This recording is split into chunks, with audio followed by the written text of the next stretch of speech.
Hai Bali Wisata Travel Lovers, kita ketemu lagi nih. Jadi di video kali ini aku mau ngajak kalian jalan-jalan virtual ke daerah Kintamani.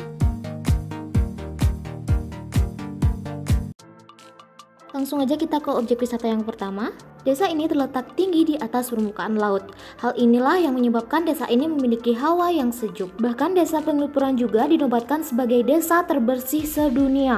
Penghargaan ini didapatkan karena desa ini jauh dari polusi serta bersih dari sampah. Para warga menerapkan larangan buang sampah sembarangan bagi warganya maupun para wisatawan. Rumah ini dibangun dengan menggunakan bambu dengan desain yang sama dengan rumah lainnya.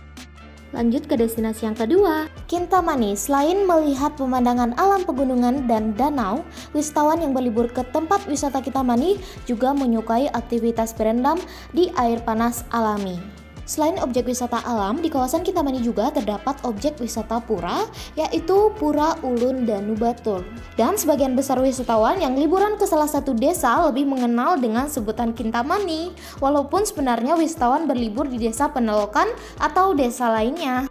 Mata air alami yang keluar di dalam areal pura menjadi daya tarik utama di Pura Tirta Empul. Air dari mata air ini kemudian disalurkan ke area luar pura melalui pancuran yang jumlahnya ada 26 pancuran, yang setiap pancuran air terbagi menjadi 3 kolam. Pura ini juga memiliki beberapa bagian pura dan terdapat pula mata air yang ada di dalamnya. Nama Tirta Empul sendiri menurut kepercayaan masyarakat sekitar diambil dari mata air yang menyembur dari tanah di dalam pura ini. Semua pancuran di sini berfungsi untuk melukat, jadi tidak boleh sembarangan ya. Lanjut ke destinasi yang berikutnya, Candi Tebing Gunung Kawi. Bentuknya lebih mirip pintu goa yang dipahat serta berjajar karena candinya dipahat pada dinding yang sangat tinggi. Hal inilah yang membuat bagian atas candi masih berupa dataran tebing yang ditumbuhi tanaman dan pepohonan hijau. Tidak seperti candi pada umumnya, candi ini tidak hanya berfungsi sebagai tempat wisata loh. Fungsi Candi Tebing Gunung Kawi ini adalah sebagai tempat ibadah juga.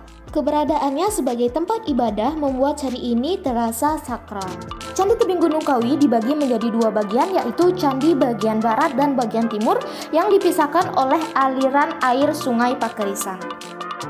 Lanjut ke destinasi yang berikutnya, Istana Ubud atau disebut juga dengan nama Puri Saren Agung merupakan istana yang menjadi saksi kejayaan kepemerintahan Kerajaan Ubud pada abad ke-17. Saat ini, Puri Saren Agung difungsikan sebagai museum dan pusat kesenian tradisional Bali. Meskipun bangunan Puri merupakan peninggalan masa lalu, namun hingga kini masih dipertahankan. Bentuk fisik tidak berbeda dengan zaman dahulu, hanya ada beberapa bagian yang berbeda, yaitu di bagian yang diperuntukkan untuk wisatawan. Lanjut ke destinasi yang berikutnya, ada Pura Taman Saraswati. Pura ini sesuai dengan namanya adalah tempat pemujaan Dewi Saraswati atau Dewi Pengetahuan. Tempat wisata Pura Taman Saraswati salah satu objek wisata populer di Ubud yang berada di area pusat Ubud.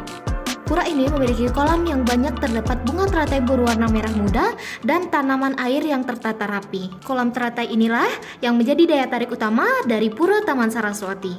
Oke, sampai sini aja perjalanan kita hari ini. Jangan lupa hubungi kami untuk menemani jalan-jalan kalian. Sampai jumpa kapan-kapan lagi. Bye!